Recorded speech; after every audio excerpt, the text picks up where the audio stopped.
جب قوم لوط کی سرکشی اور بدفعلی قابل ہدایت نہ رہی تو اللہ تعالیٰ کا عذاب آ گیا۔ چنانچہ حضرت جبرائیل علیہ السلام چند فرشتوں کو ہمراہ لے کر آسمان سے اتر پڑے۔ پھر یہ فرشتے مہمان بن کر حضرت لوط علیہ السلام کے پاس پہنچے، اور یہ سب فرشتے بہت ہی حسین اور خوبصورت لڑکوں کی شکل میں تھے۔ ان مہمانوں کے حسن و جمال کو دیکھ کر اور قوم کی بدکاری کا خیال کر کے حضرت لوط علیہ السلام بہت فکر مند ہوئے۔ تھوڑی دیر بعد قوم کے بدفعلوں نے حضرت لوط علیہ السلام کے گھر کا محاصرہ کر لیا اور ان مہمانوں کے ساتھ بدفعلی کے ارادے سے دیوار پر چڑھنے لگے۔ حضرت لوط علیہ السلام نے نہایت دل سوزی کے ساتھ ان لوگوں کو سمجھانا اور اس برے کام سے منع کرنا شروع کر دیا، مگر یہ فعل بد اور سرکش قوم اپنے بیہودہ جواب اور برے اقدام سے باز نہ آئی، تو آپ اپنی تنہائی اور مہمانوں کے سامنے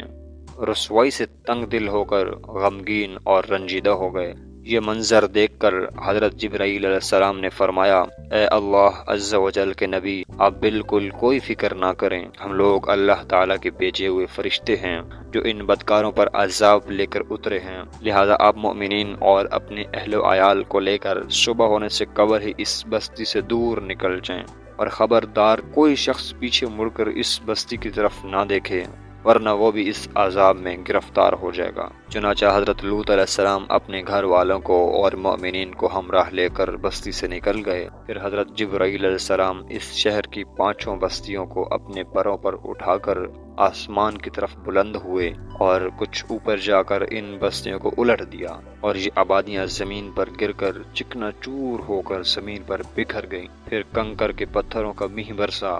اور اس زور سے سنگ باری ہوئی کہ قوم لوط کے تمام لوگ مر گئے اور ان کی لاشیں بھی ٹکڑے ٹکڑے ہو کر بکھر گئیں۔ عین اس وقت جب کہ یہ شہر الٹ پلٹ ہو رہا تھا، حضرت لوط علیہ السلام کی ایک بیوی جس کا نام وائلہ تھا، جو در حقیقت ایک منافقہ تھی اور قوم کے بدکاروں سے محبت رکھتی تھی، اس نے پیچھے مڑ کر دیکھ لیا اور یہ کہا، ہائے رے میری یہ قوم، یہ کہہ کر کھڑی ہو گئی، اور پھر عذاب الہی کا ایک پتھر اس کے اوپر بھی گر پڑا اور وہ بھی ہلاک ہو گئی۔ چنانچہ قرآن مجید میں اللہ تعالیٰ کا ارشاد ہے،